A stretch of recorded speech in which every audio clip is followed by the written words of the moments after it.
Hey everybody, welcome back to the Triple C Collective presents commentary track comparisons Why the Last Man. So we're almost there. We're almost done. Yeah. So this is episode 9, and let me say, last episode was a Roxanne and Amazon heavy episode. So much so that York, Allison Mann, 355, were shut out of the episode. Even so much so that Beth, and because we know where she is now, it's no longer where's Beth. We know where she is. She is outside of the Pentagon. She had just hung out with Jennifer Brown. Um, so here in episode 9, we get back to our traveling trio, the thing that Ed and I had been talking about so much that we had been wanting to see of York, Allison Mann, 355 traveling together, bonding together, because arguably in the comic, in the comic here, it's the best part of the comic because it's who we really see the most. This aside from like learning about everybody else and how they expand on these characters and everything. But for here, we get in it. We get the episode starting with 355 running ladders in Marysville, and then walking back to like the lunch cookout that they're having there in town.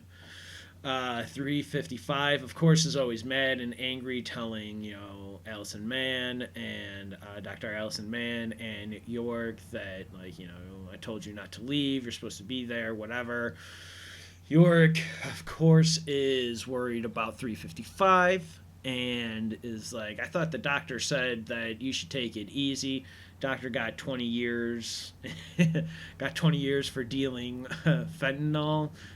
Allison Mann says doesn't mean she can't treat a head wound, which is true.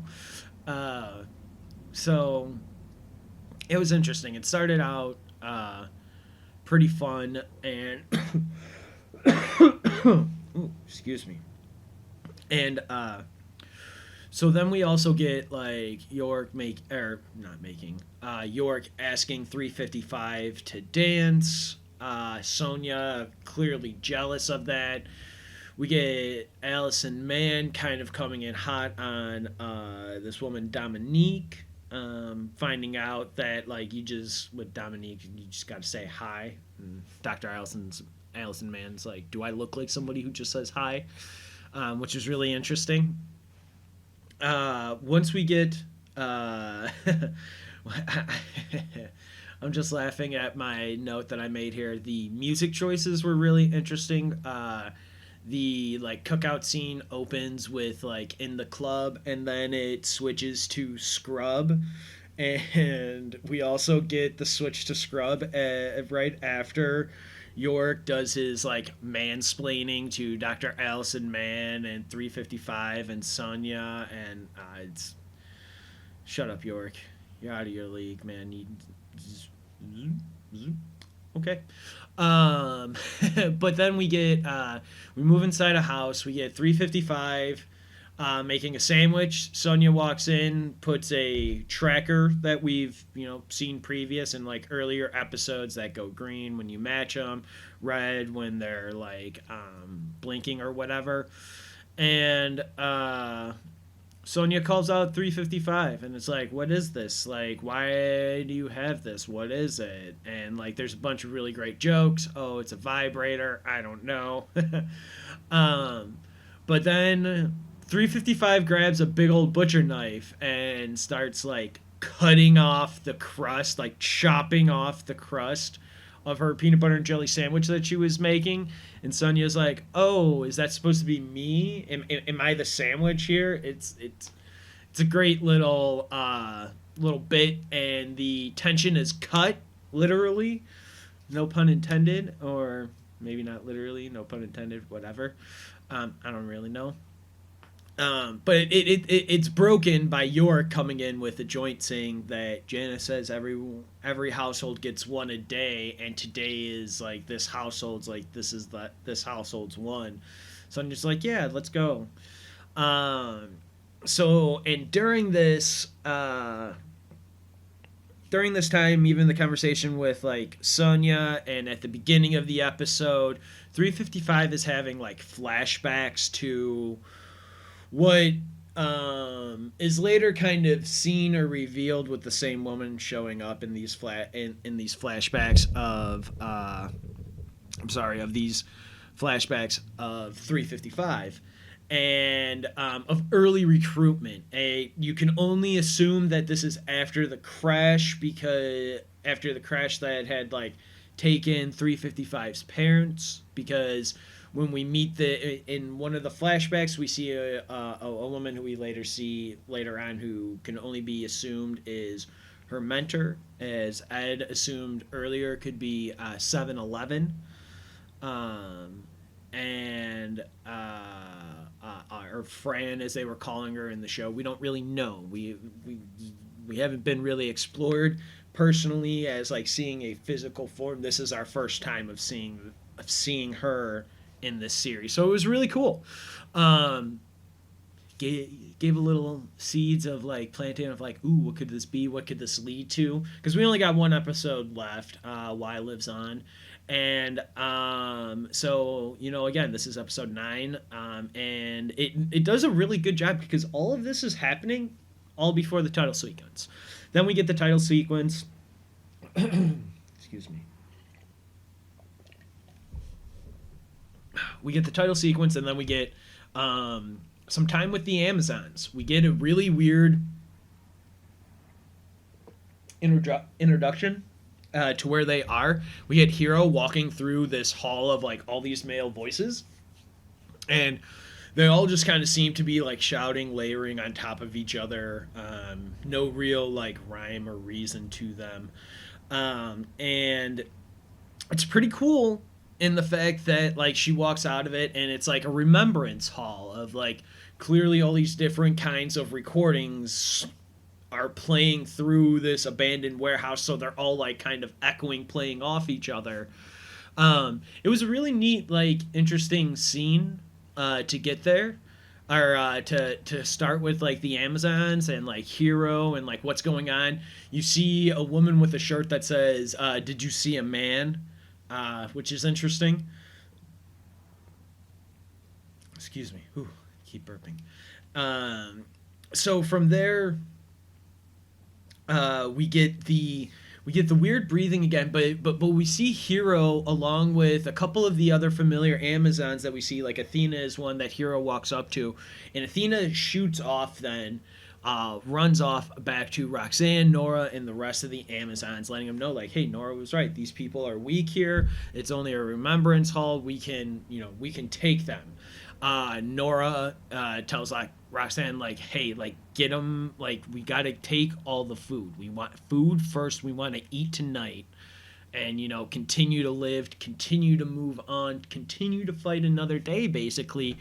And Roxanne kind of ignores that and like really riles up the all the other Amazon women, and they go in and they tear this like remembrance hall down. Like Roxanne gives this really impassioned speech about how like we're not done until like all the men are gone, and like men hurt us, and this is like a remembrance to the old times. We can't like move into the future until like, oh man, it's a crazy great speech from Roxanne to like get people riled up, to rile your troops up, and that's exactly what she does. Like they tear that place apart. And I kind of have some torn feelings on that, because you see, jeez, sorry about that. I'm just spitting everywhere.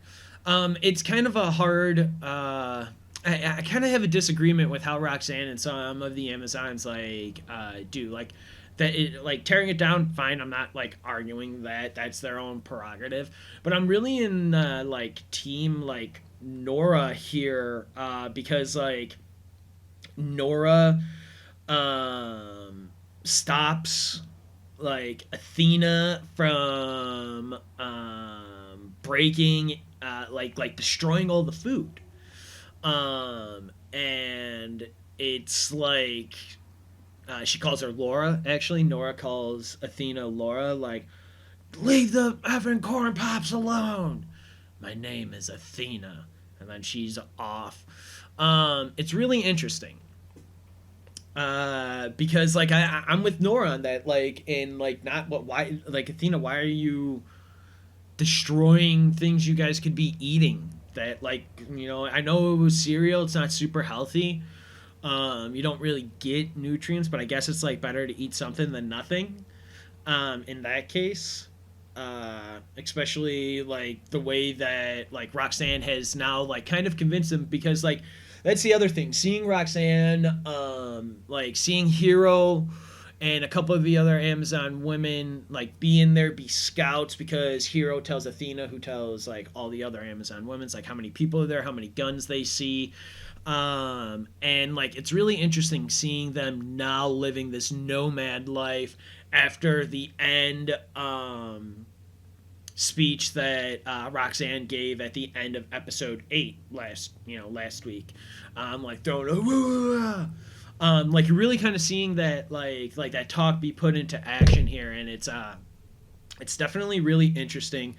We also get like before the attack, we also get Nora. Like, where's your weapon, Nora? I'm gonna stay with the kids. Like again, some more of Roxanne and Nora clashing, and again clashing in front of people. It's interesting because like again, all of the Amazon women originally thought that Nora was gonna be left and like or gonna be kicked out of their group. Then there was the fire. Now she's still here. We haven't really seen some of those questions answered. And then, like, once they attack, have some fun. Roxanne is, like, telling them as they're leaving, go have some fun. That line of, like, have some fun, go have some fun and stuff. It's actually reminds me of Shredder from Teenage Mutant Ninja Turtles 2, Secret of the Ooze, where he lets Tokar and Razor actually go like destroy a New York City street as like sending a sign to the turtles about what's to come and stuff. And so it was really interesting. It really felt in a weird way very menacing, and it just reminded me of like a really kind of like an ultimate villain kind of person. So like it was cool. It was definitely excuse me, definitely rememberable. Rememberable? No, that's from Harry Potter. Definitely like stuck with me. And then, so once we leave the Amazons and like all of the utter destruction that they have, again, before we leave the Amazons, another thing that we have is Nora and Roxanne also then arguing about the destruction of like the recording equipment that we see, like Roxanne just taking a golf club to and stuff. And, so with all of that, again, we get another clash of Nora and Roxanne. This one's a little bit more privately. Nora calls everyone children, that she's surrounded by children. Then Matt comes in and is like, hey, your tent's ready. It's all set up. Because this is where they're going to crash for the night. Because this is what apparently it seems that they do now, is that they go to a place that has men or is a remembrance or a memorial to men, and they destroy it.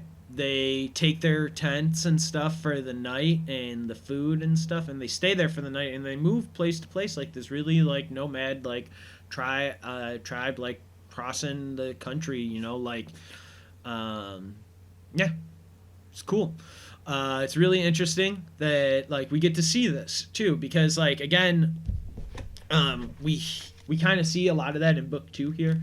Like this whole episode and a little bit of episodes 7 all really felt very connected to like book 2, Marysville and stuff. And like you get this because in this one you also see a little bit of the Amazon side of them already like moving, trying to find York. So like the plan that we see now in the episode is already like in full force here in the comic by the time we get to this point in the comic. But here we're actually seeing like the seeds, the start of this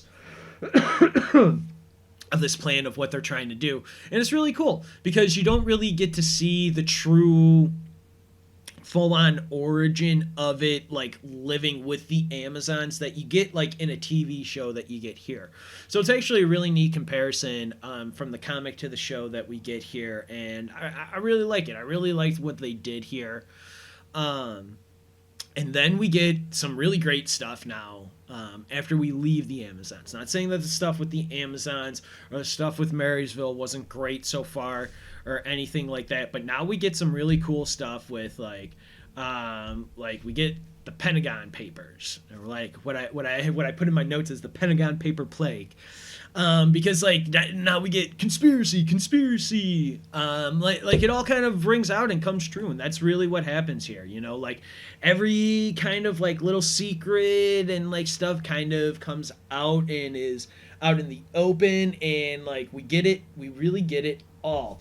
We get Kim, we get the start of Kim, Regina, and the General all sitting together.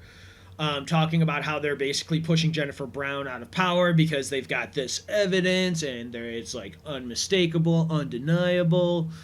And you just got Kim filing her nails away. She's like very, and like she's got like clearly distraught, like her ma. Last time we just saw Kim, her ma had just thrown herself off the roof of the Pentagon. And let me take this time to say, if you are feeling sad or anything like that, please reach out to somebody, anybody. Please talk to somebody. It is worth reaching out to somebody just to have a quick conversation with someone. If you are feeling sad or inadequate or anything like that, please do so. But in this episode, you can see that Kim is really dealing with the grief, the stress of that, and of the loss of her mother. And so like the General, like Regina is like, oh, you got cold feet, General. General leaves, goes to like goes to the war room to get ready to summon Jennifer Brown, and like all of the people there start presenting the evidence. Regina gets to Kim like, get your shit together. I need you here. I need you focused. Like, I need you. And it's like the first time that like Kim kind of is really truly needed by somebody, because like the people she was needed by before, her like sons and stuff, are no longer here. Then she was sort of kind of needed by her mother. But like Kim wasn't really getting that reciprocation from her mother the way that she was hoping or wanting. She really wanted her mother to just step up and like kind of be her father. And her mother had no want of that. So it's really interesting, and it was really great. It's a great performance by Amber Tamblyn. I believe it's how you say her name, Tamberlin. She's great as Kim, and like, you know, like she was great before as like a scene villain and clear like thorn in the side of Diane Lane's Jennifer Brown, and like she's just been giving it her all this season, and like it. I mean, I don't know. It goes back to like what we've been saying. Like this is episode 9 now. I say we because I mean, you know, Ed's still taking a break, but that'll be okay. He'll actually be back in our finale. Actually, I can spoil that now. Yeah, Ed's coming back. Woo! He'll be back next week. Like I said, he just had to take care of a couple of things. Everything's fine. He'll be back. So like here we get Kim, and she's just given a hell of a performance. And the entire time in the Pentagon that we get here is really great. We basically then see Kim and Regina leave to go head towards the war room, but before we see Kim completely leave and get up to head after Regina or follow Regina, we see Kim pick up step on a shard of glass, step on it, and pick it up. And then it cuts to underground the Pentagon. And where's Beth? Beth is underground with her team setting a suitcase bomb in a makeshift wall that they had clearly built in one of the railways underneath there. And it's crazy that they're doing this, that this is happening. But Beth has a really great defense. Like the leader, who we find out her name is Michaela, it's like, you've known Jennifer Brown for like a lot longer than you've known us. Like, how can we still make sure you're not gonna like help her, tip her off, or anything like that? And Beth steps up to Michaela's face and is like, if it wasn't for me, you would still be standing outside the fence. You wouldn't be down here doing your plan, doing what you want. And it's a really good point, because like we had asked, where is Beth from episode 2 to episode 6 was then when we see her, and then 7 and 8 nothing, and then we see her again in 9, I believe. I could be a little bit off by an episode or two. Beside the point, Beth and her team are here. It's crazy. Crazy. But they set the bomb, and then we go back upstairs with Christine and Jennifer Brown. Now we see this part of like the government before we see it all come together. And Christine admits to Jennifer Brown that she's pregnant, and like Christine's all emotional and like, I'm so sorry that I was hiding. And like Jennifer Brown like, oh, be quiet, you're fine. You're fine, and like Christine's really worried, as any like single mother would be. Like I don't know if I'm ready for this. I don't know, like, and like, to be fair, Kim was very reassuring, like, no, this is a good thing, Jennifer Brown does the same thing. Diane Lane does a really great job of like, despite all of like whatever problems me and Hero have, like the best thing that Jennifer Brown says that she's ever done is have Hero. So it's reassuring of being like, no, this is a blessing in disguise, is kind of like what they're hinting at without using those words. This is a gift, this is a good thing. And so like it was really good in the fact that like because we were saying it, like, thought about that this could be used or leveraged against Jennifer Brown, or like Christine and Jennifer Brown, to pit them against each other. So it's good to see that this can't be like another because I don't trust Kim with Christine, because we did see Kim try and blackmail Christine, and then we find out that, Kim finds out that Christine is pregnant, and then that kind of changes Kim's attitude a little bit. But now I'm wondering if it'll change anything different, because now Kim is convinced it's York Brown, is convinced that Jennifer Brown was a part of it, and is convinced that Christine is a part of it as well. I wonder if that's going to like change her attitude towards like Christine or anything like that. And then we get them, basically we get the two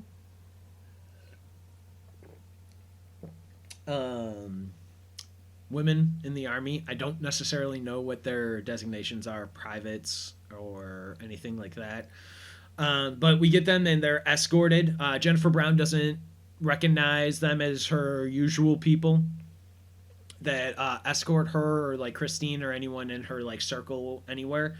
So they go to the war room, and it's all out on the table. Regina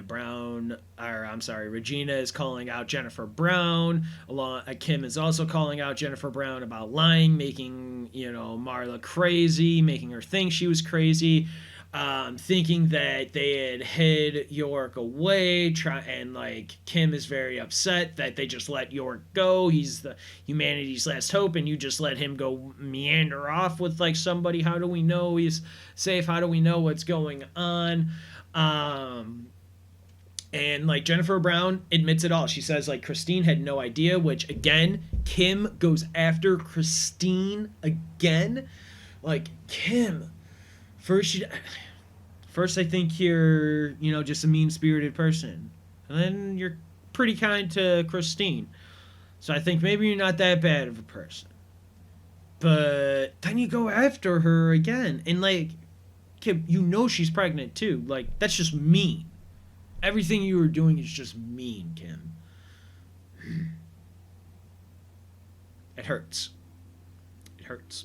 Um, but Jennifer Brown, Diane Lane, again, get like every episode that she's really in, she really gets a chance to like really give her performance, like really gets to be in the scene. And this is like her chance to do that.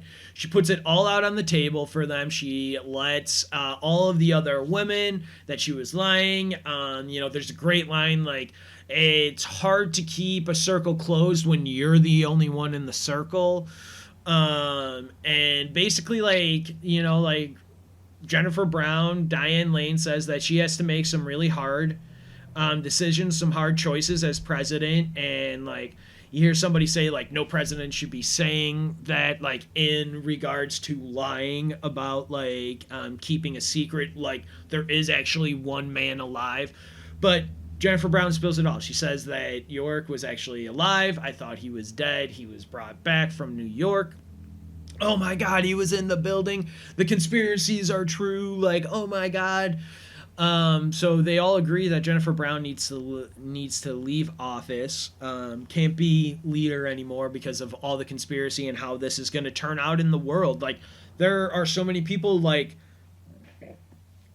like Beth's group out there screaming conspiracy, screaming that all of this stuff is a lie, that they're keeping things away. Dr. Allison Mann says that, like, pointing right at York, this is why I don't work with the U.S. government or people that just have numbers as names, because they lie. And here's the perfect example. York Brown is alive. But Jennifer Brown explains that York 355, or as they know 355, Sarah Bergen is heading to Harvard to meet up with a geneticist to do their experiments and everything else with, to figure out why he's alive and how they might be able to bring people back. Kim is livid about this. She is so mad. Like, if you thought Kim was, like, turning it off to, like, a 10 or 11 before, no. She goes up, though. But you also see Kim have a lot of... you get to see Kim have a really big smile here, knowing that she's kind of won and beat Jennifer Brown and, like, is getting what she wants in the end. And for the first time, I really feel if all of the emotion that we've seen from Kim can even be taken seriously. It raises the question if anything that we have seen previously, Kim's emotion about her mom, because we see her crack a smile, and it is a smile of like, F yeah, I have won. I have beaten you. It is a smile of victory without any question about it. Regina also asks about where are they going, because they were found in Middle Pennsylvania. They were supposed to go to Harvard, so where are they going now? And Jennifer Brown immediately says it's classified. Regina says back, or you don't know, you've lost control. And that's like really the final straw that everyone's like, oh my God, really? Okay, we need to get her out. At the 24-ish minute mark of this episode, it really kind of goes off. This episode really goes off in a big, booming way. Yeah, I'm doing that for a reason, because the bomb that was placed underneath in the subway, underneath the Pentagon goes off, and Beth and all of her people, gang infiltrators, I don't know what you would call them, especially at this point, whoever they are, her little group of ragtag, mercenaries or whatever. Yeah, sure, we'll call them mercenaries. They, they get inside, and it really starts to go off. Now we get a whole different thing. We get the one army woman who was a part of that mountain team, the three people in the mountain team 10 that got knocked out by 355, and Dr. While like en route to try and get York and Dr. Mann and 355. She comes in and says there was an explosion because everyone feels a little rumble rumble. And everyone's like, oh, was that a bomb? Did somebody blow something up, or like a pipe bomb or a real bomb? Anything. Like, it kind of in chaos ensues from this, and it's pretty wild. And it's really great though, because then we start getting like an extraction, like it really kind of felt very spy espionage. Kind of felt like kind of like a little James Bond part now, because then we get this like little extraction. It's all kind of like gassy. There's booms, there's bangs and stuff. You're trying to get people out safely. Like, it was really cool. It was really shot really well. This like next like huge sequence in here, and eventually these two teams, like the people of the government, Beth's team, they all meet. The government people put down their guns. Beth's team takes them back to the war room. And then we get, more time with the Amazons. And the Amazons are, like, here with their treasures. With their treasures of victory from, tearing down this memorial to the men. And, probably the biggest thing we get here is Hero gets the tough lesson of don't share your secrets with Roxanne. Because we get back here and like Hero's looking through stuff, and like a couple of the other women, like Kelsey, some of the other women are all just sitting down, like eating some of the food, talking about how like thrilling or invigorating like what they had just done was. And then they like kind of turned to Hero, and they were like, except for Hero was fine, right? And Hero turns and she was like, no, like I was kind of scared too. I didn't know how like all of this was going to turn out or anything. And they were like, nah, we don't believe you.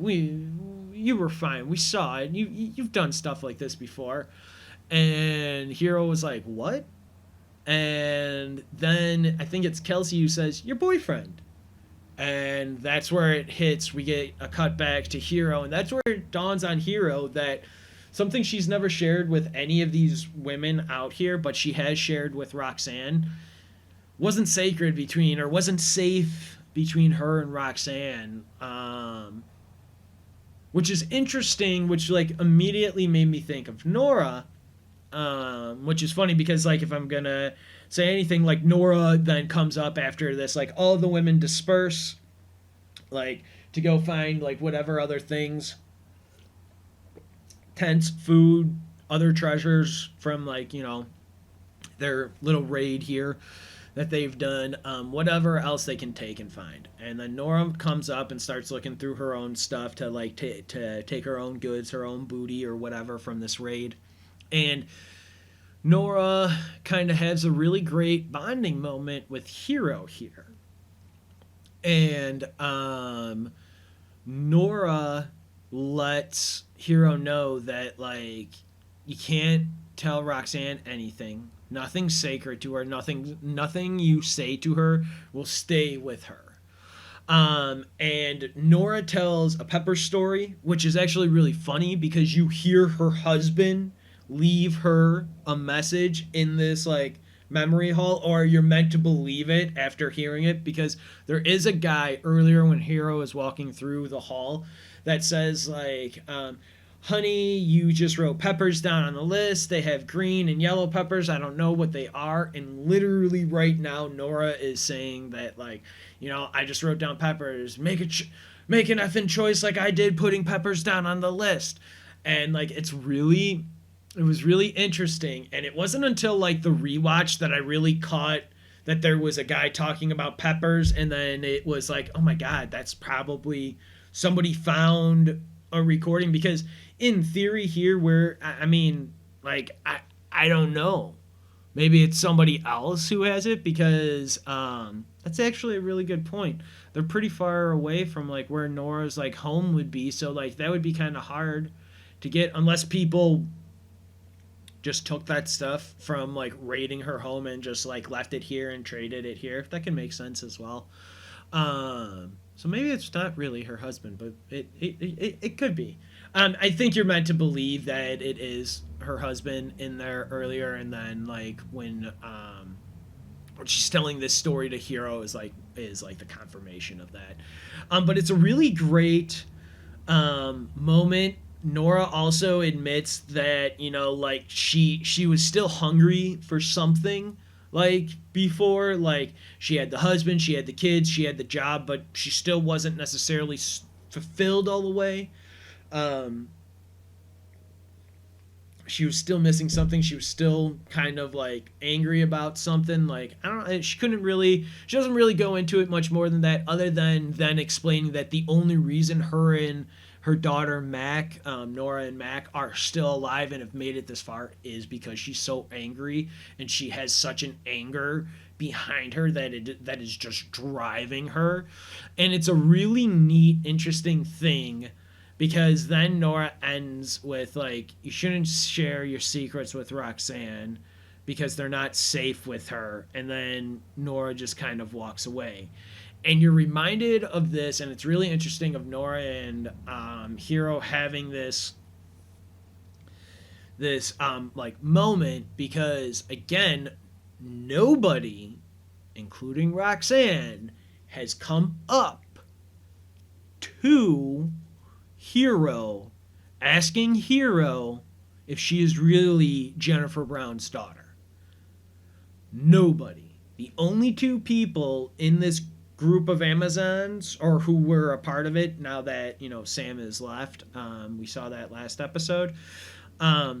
So when we see this, it means something. Like you can see it in Hero's eyes, like Olivia Thirlby's eyes. You can see it there that it meant something to her, because she's like, wait, nobody said anything to me about that. But like, you know, I say one thing to Roxanne, arguably like only a few days ago, maybe a week ago, and now all of the women know about it. But I never even told Nora about it, and she knew me, and nobody knows. And it means something, being able to still be able to confide in people, to be able to have friends. Like, you know, she might be like Hero, I'm talking about, might be friendly with all of the other Amazon women out there, but to have that friend that she had, like Sam, she doesn't really have anymore. And to really kind of find somebody like that she can just kind of give a lot of trust to, you got to start like really steep and really in there. And like it's not super easy to do something like that. But when somebody like Nora is kind of serving this up on like a silver platter, like just do them, like, you know, do the math yourself or whatever, in the fact that she hasn't said anything clearly because nobody else has asked you about it. She would be the only other person to say anything because Sam's gone, and we know that nobody was allowed to talk to Sam by himself, that people had to be around in a big opening. But if Hero was there, that would be okay for somebody to approach, and we know that Sam wouldn't say anything like that in front of Hero to somebody else. So it was all very interesting seeing this new clear development in Hero, that Nora can actually really be a friend and an ally to me, as opposed to being as like maybe standoffish, or like, whoa, you used to work with my mother out in the government, I don't like you because you used to work with Ma. She kind of like, it was really good. It was really great. Then we leave the Amazons. We make it back to the Pentagon, and why isn't this? Sorry. We make it back to the Pentagon. The and this is where the like infiltrators, the rebel group of like Beth and like all of her people have now made the government people back into the war room. There's still a bunch of like gas from like the explosions and stuff going on, like lingering out there, or lingering in the war room and stuff. Then they get aligned to other military people not with them, like who are on the side of Jennifer Brown, Regina, Kim, all of them, and not on the side of Beth. They get an outside line to be able to talk demands and double check. Kim gives these outside people the location. We're in the war room. We're in the war room. And then bam. Gun is cocked and pointed at Kim's head, but Kim is not shot. She lives to see another day. And this was exciting. This like, oh man, like I said, the 24-minute mark on is just like kind of crazy. Even the stuff that we just saw with like previous, which isn't like action shoot 'em up, bang bang bang, boom boom boom, of like the Amazons and like in their spoils, like that stuff between Hero and Nora was worth it. Like it is an emotional impact stuff. Oh man, it was beautiful. It was awesome. And I just love it so much. So much. But here is really great when we're back at the Pentagon, or with like who's in charge, and then they decide to move from the war room after Kim tells them their location. Regina is still running her mouth. She is told multiple times by different people, like shut up. Her own people, Beth's people, she is told by all of them. Just shut up, like quit talking, quit running your mouth, like can you actually tell these people any of the locations of the silos and stuff, like shut up. Like Jennifer Brown keeps saying that she's in charge, and like Regina is still saying that like no, I'm in charge now because like whatever, she was appointed by Ted and that's how like the things go down, but there was an election before. Anyhow, Regina's just making a mess of it all. Because even despite all of it, nobody previously said, Regina, you're in charge. They all agreed that Jennifer Brown needed to step down, though, because of the controversy. To be clear, nobody but Regina was saying that Regina was in charge. Kim, too. But besides those two, nobody was saying it. Nobody was agreeing with them. But they all were. The only thing all of those women previous to this were in agreement on was that Jennifer Brown needed to leave office now due to the controversy and due to the conspiracy being true that people were saying. So, with all of that, it is crazy, but Regina, who you thought was going to be a big bad, turns out to be the reddest of herrings and is shot in cold blood by Michaela in the hallway as Michaela and Beth and their little group are trying to extract all the government people, Jennifer Brown, Kim, Christine, all of them. They're trying to get them all out of there, and it is just wild. So wild that they cut it off in the episode, and we go to, and the episode just stops there and it's all over. No, I'm kidding. We go back then to York 355, Dr. Allison Mann back in Marysville, which is again very book 2. Like we get episode 7 when we're in Marysville, when we first get there, very book 2, and then the stuff that we get here in Marysville is also very book 2 at the beginning, and then what I'm about to jump into right here. Like, I just love it. Actually, my notes just say everything we get in this episode is very book 2. But so this opens up with York and Sonia York drinking a beer, and Sonia kind of snapping him out of it. He's clearly stoned and he's just having a good time relaxing. And York asks Sonia about so like all of this stuff belonged to somebody, and it totally like snaps Sonia out of like a good kind of like laid back having mood to kind of mad and angry, like why would you ask something like that? I can't believe you would do something like that. This is like it just kind of like ruins the moment, and she just kind of has that. And but to be fair, she explains what happens. She explains that when all of the people with a Y chromosome died, all of the people, animals, whatever, across the world, Y chromosome died. When they were gone, they were in the yard as the prisoners, which we have come to find out that Sonia, that there was an all women's prison there, that the people living there used to live there, used to live there, used to be prisoners in that prison, and now they run the town with electricity. And so we get Sonia then explaining that they were out in the yard. Then they were mainly men who were like the prison guards and stuff. So since most of them were gone, the women guards that remained locked the other prisoners in there. The other prisoners eventually got out, found the women here, living in this town and stuff, and then they had guns, and it was either them, the prisoners, or them, the guards, and the people who lived are the people who lived, and that's really it. And it's a really like kind of sad, somber, depressing moment for sure, and it it shows a little bit of like kind of the gruesomeness of like what people have to deal with in this kind of like tragedy in this kind of world.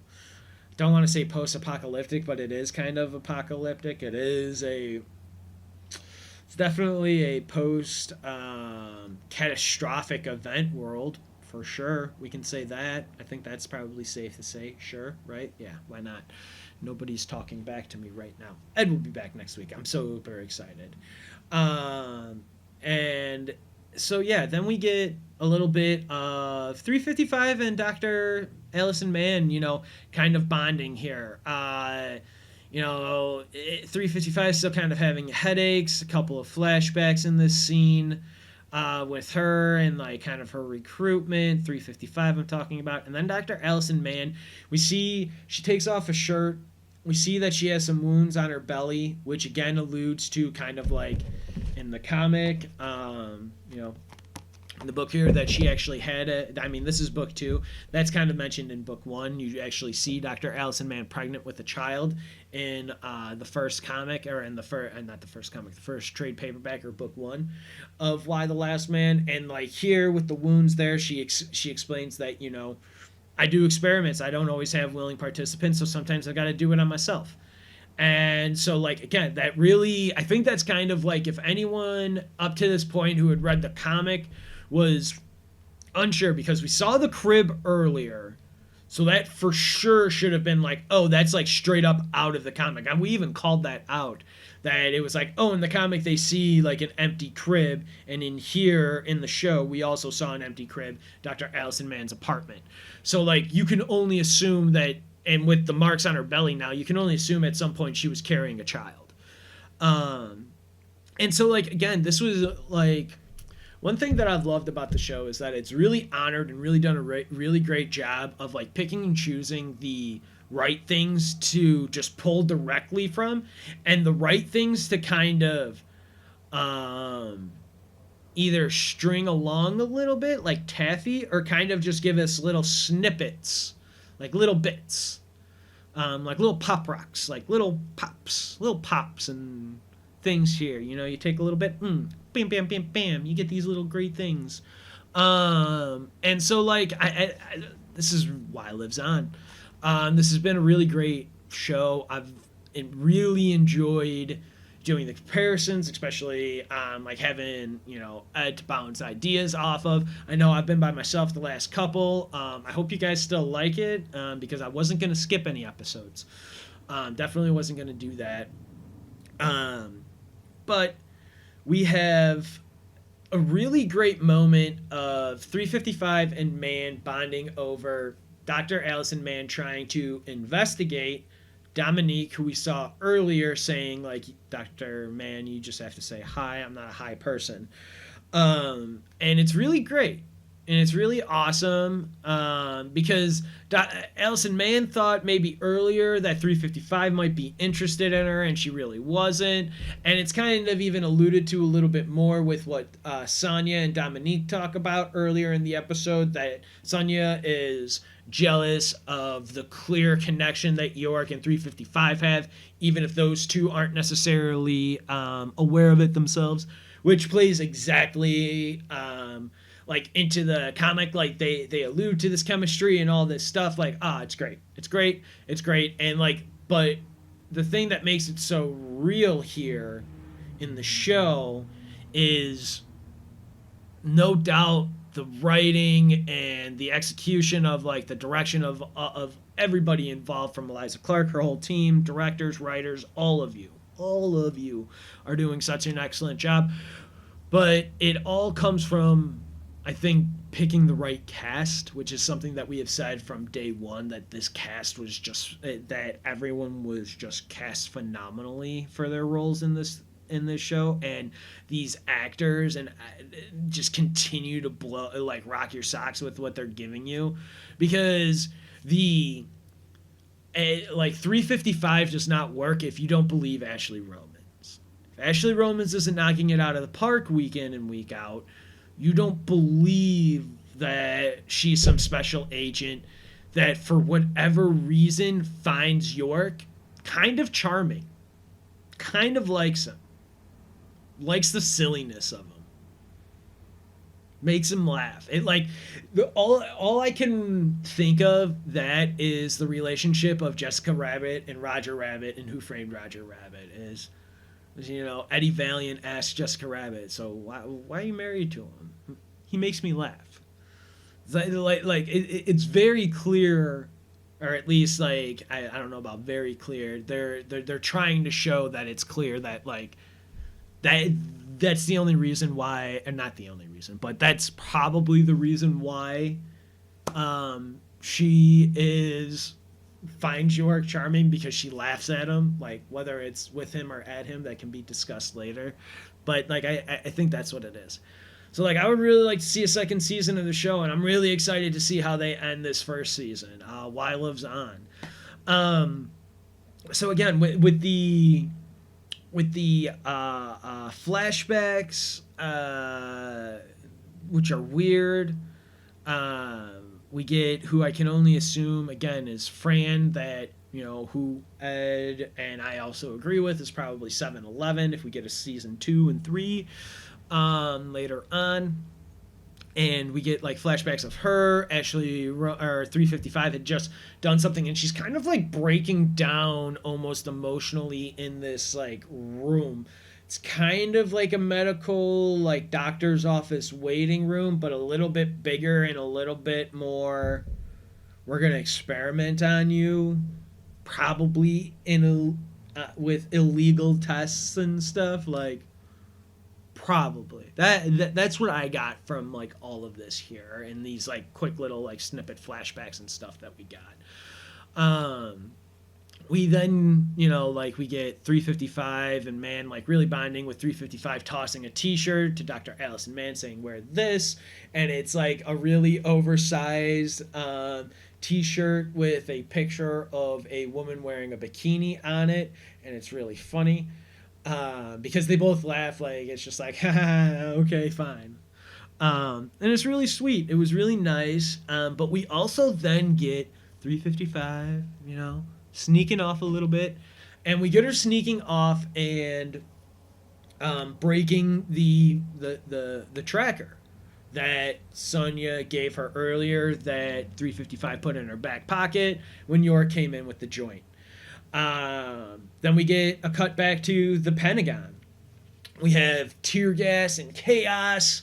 Regina is dead. They're in a hallway. There's tear gas flowing in. They're hiding off into, like, little nooks of, like, the different doors. One of the women who, like, basically Regina kept calling a turncoat and stuff, runs out into the middle of the hallway, like, I'm so-and-so, I'm so-and-so, bam, gets popped and killed. Beth cuts loose Jennifer Brown. Michaela sees this. Michaela and a bunch of other people, like, bolt. Because like to be fair, that's kind of what they wanted. They wanted to tear people out of here and burn this mother down and let new grass grow. Now, I don't know if they really had a plan because it's like in that moment, the look that Michaela gives to Beth when Beth cuts open, I shouldn't say cuts open, but like cuts the restraints, the zip tie restraints on Jennifer Brown's wrist. When Beth does that, the look that Michaela gives, like, oh my God, I can't believe you're letting the old regime still live. And it's like, well, with what they said about letting the grass grow, Michaela, were you expecting to be the leader of the new world, or were you just wanting to let the building burn and everybody run away and like destroy communications, which does the ultimate thing of like people have to rebuild this was their mainstay, the main way of like to communicate and everything going around. So right now on the government side of things, we see pure chaos. Everything is coming down. So Michaela abandons.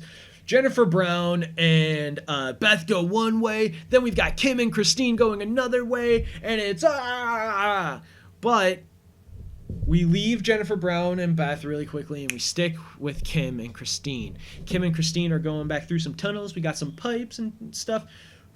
Another person that Kim knew has an axe and is destroying some stuff. And then, like, really comes after Kim. And like Christine's like, no, leave her alone, leave her alone. And then this woman picks up an axe, starts getting ready to take a swing at Christine. You know, pregnant Christine with an axe, coming at her with an axe, like all Jack Nicholson out of The Shining. Like, here's Johnny.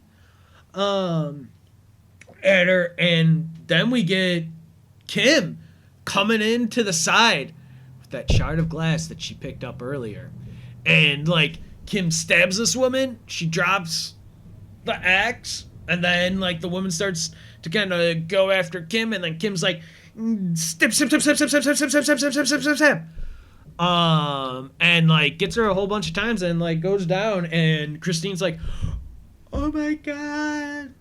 And it's like all distraught and stuff. Like it's really bad. I mean, like, well, no. Kim did really good. Like Kim, this is another, God.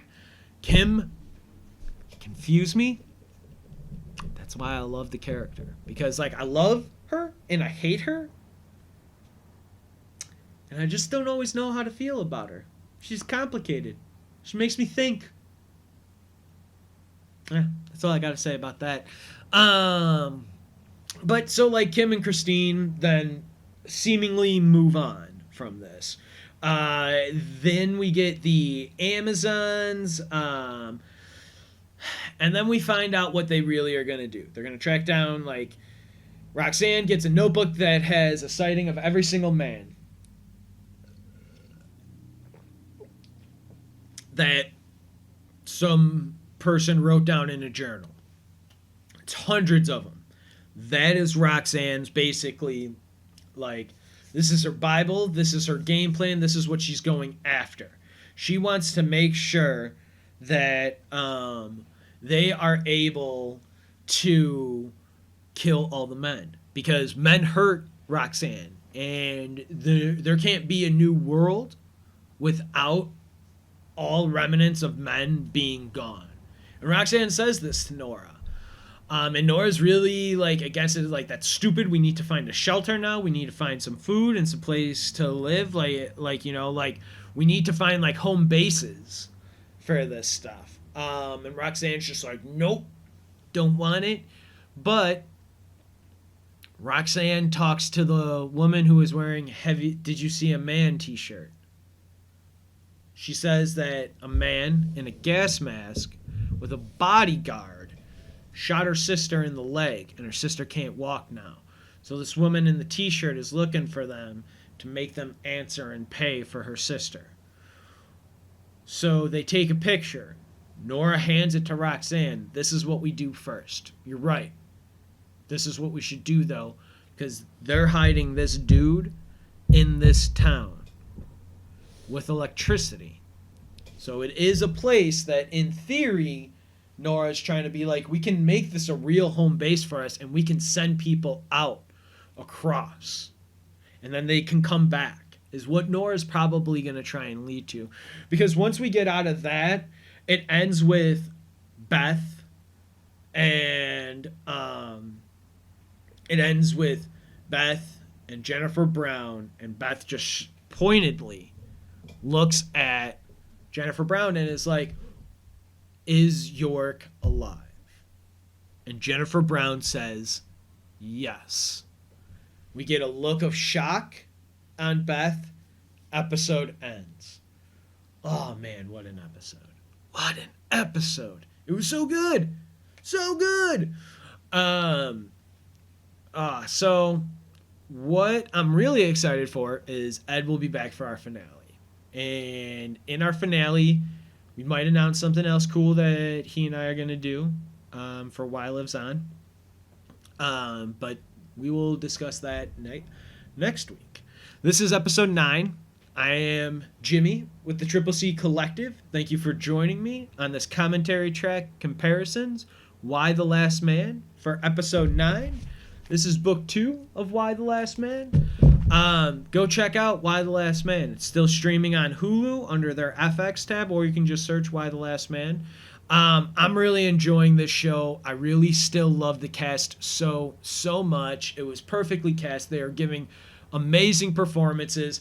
For not seeing 355, York, Dr. Allison Mann, the Jennifer Brown, Kim, Christine, we had a banger of an episode, everyone. We had a banger of an episode, and it was so good, so great, and I am really excited to see how they tie this up and how they end this season. So with that all being said, again, thank you for joining. Triple C Collective presents commentary track comparisons, Why the Last Man, episode 9. I am your host, Jimmy Clark.